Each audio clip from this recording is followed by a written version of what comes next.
Hey guys, welcome back to the channel. Wanted to go into a little bit of what I helped a student with.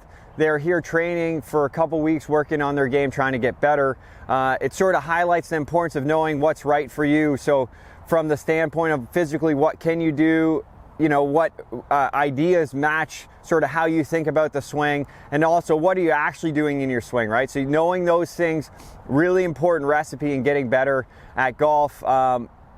If you're more interested in that, make sure you check the description below, learning more about what is specific for you, which I think is so important, okay? So someone else's fixes might be the worst thing for you. So with this player, what we did is they had a tough time with consistency. So it sounds familiar, obviously. That seems to be, you know, when a student comes to me, what's the main thing they're looking for? Most of the time, distance or consistency is what they're looking to do. This player was struggling with consistency, so then we go through, why is that happening, okay? Why is it hard for this player to repeat and hit on the range or on the course a very, you know, predictable ball flight, or something that they can sort of start to play and understand a little bit more. For this player, I used hack motion to help him get better. So if I just go in this club face control, and I just calibrate it here quickly, in position,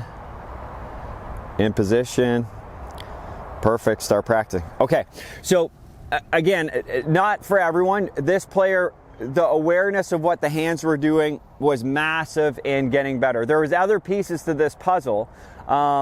If we're going through, so this player had a little bit of limitation with their thoracic rotation, so how much they could rotate through the sort of upper part of their spine. And what that led to was, because they were having a tough time finding rotation here, their picture of the top of the backswing where the club was like this, they made an adaptation that ultimately was causing the inconsistency, okay? So when they were going back, they'd get to here, they'd get close to end range of their mobility sort of through their upper spine. And then instead of finishing the swing with rotation, they actually would just let their lead arm lift and then really let go of the club. So you can see when I let go of the club, how much extra wrist I'm gonna be. So if I underturn my chest and I overuse my wrist, I'm gonna have this look, okay? So when I look at that, it's like the hands are barely on the club, right? So this is an instant where the idea of holding the club very lightly was the worst thing for this player, because they're holding it lightly was actually them letting go of the club at the top, okay? And that, when they let go of the club, if you look at my, if I go into my setup here, so I'm at, let me just hit one, just make this a little bit higher here. So if I go through, I'll just hit one here. Okay, so I just hit one there to get my number. So for me, based on that calibration, I'm starting about 13 degrees of extension. Okay, so, and you can see at the top I go to -3. So for me, when I'm going in my backswing, my wrist goes, you can see there's a little bit, this little angle here, that's my extension. When I go to the top, I go to -3, which is about right there, okay? So that's my top position when I'm hitting a stock shot. For this player, they would start here, and because they let go of the club, so remember when I demoed it was -3, they would let go of the club, and the wrist angles, can I even get it there, got into the 40s, okay? So when you look at that motion, you get here, I do that, that's me relaxing my hands or having a soft grip, okay? So much so that the wrists, there's my 42, are in that position. So now, what are the factors? Okay, well, I let go of the club, so I'm gonna have to grab the club again. The face is now really open because of the more my wrist goes this way, so that's a blend of extension, radial deviation, and supination this way, okay? So I'm going, sorry, that would be pronation. So I'm going at the top. If I let go of it, I'm going lots of extension, lots of radial, and pronation, which is making the wrist poof, go crazy this way, okay? That's just by relaxing my hands. That's not me trying to do that. That's just me letting the weight of the club take over. There's my 42, okay? So that face is there. I have to re-grip it. So now when I re-grip it, well, the face is pretty open, okay?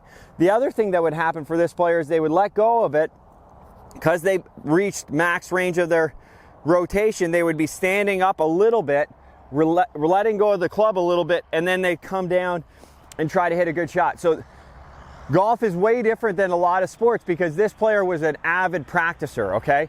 They were putting in the time, putting in lots of hours trying to get better. But with that combination at the top of the swing, the odds, I talk about the odds a lot when I'm watching shots.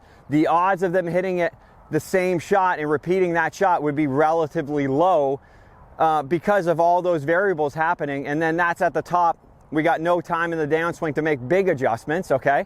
So it made it really hard. So what do we do with this player? Change the concept first. The concept went from relaxed hands, okay, to firm hands. So when they go back, they're keeping their grip as tight as they could to get to the top, because if they didn't, they let go of the club, okay? So there's a really easy drill. You can take like a broken tee, okay? So I take that tee, I put it on top of, sort of in between my thumb and the grip, okay? So I got it pinched right in there, and then I'm using my top hand to almost hold it in too. So the whole way back, I'm keeping that tee in the same spot, that little broken piece of the tee. If I let go of my hands, the tee, it fell out, I caught it with my hand there, but it will fall out right away, right? So the idea that that's an old school drill, they can put grass, you can do lots of different things, but the idea I'm not letting go of the club at the top, okay? I gotta be gripping it firm enough to be able to put force into that club. So good little drill. And then when we're looking at the amount of thoracic rotation, so for them, when they hit end range, instead of trying to find another way to move, okay, so when you hit end range of a motion, your brain's gonna say, okay, what's another way so I can go into, like, stand up might work. Some people might dip down a little bit more, it really depends on the person. So for them, because they used to stand up, the idea was firm grip, get to the top, and then whenever I feel like I'm at my end, I'm not gonna, like I'd say, bail out. So this would be me bailing out, relaxing my hands and standing up. I'm gonna stay in the shot, okay? So I'm gonna keep my, even though it's gonna be tough, I'm gonna keep my chest in that spot and keep that firm grip.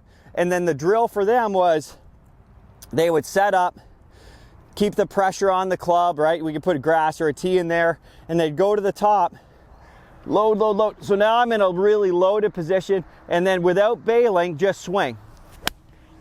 Okay, so I dropped maybe slightly in that one, but the idea is, I'll do one more of those.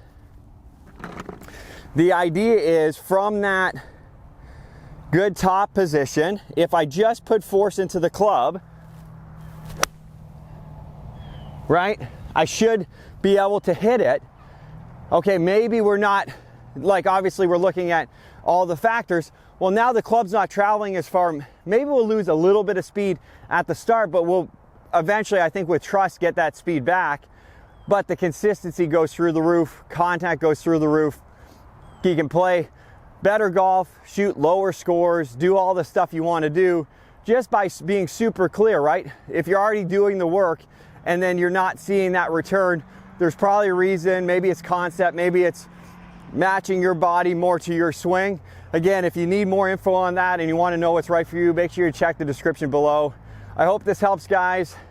A little bit more in depth today, but you know, golf is sometimes very complex, but the goal is to make it as simple as we can. For this player, the simple was stay over the ball and keep your hands on the club, right? So that's as simple as we could get, and that helps produce it instead of like, okay, I got 30 swing thoughts in my 1 second golf swing and trying to be successful. So just keep that in mind. Hope this helps. Have a great day, guys. Thanks for watching.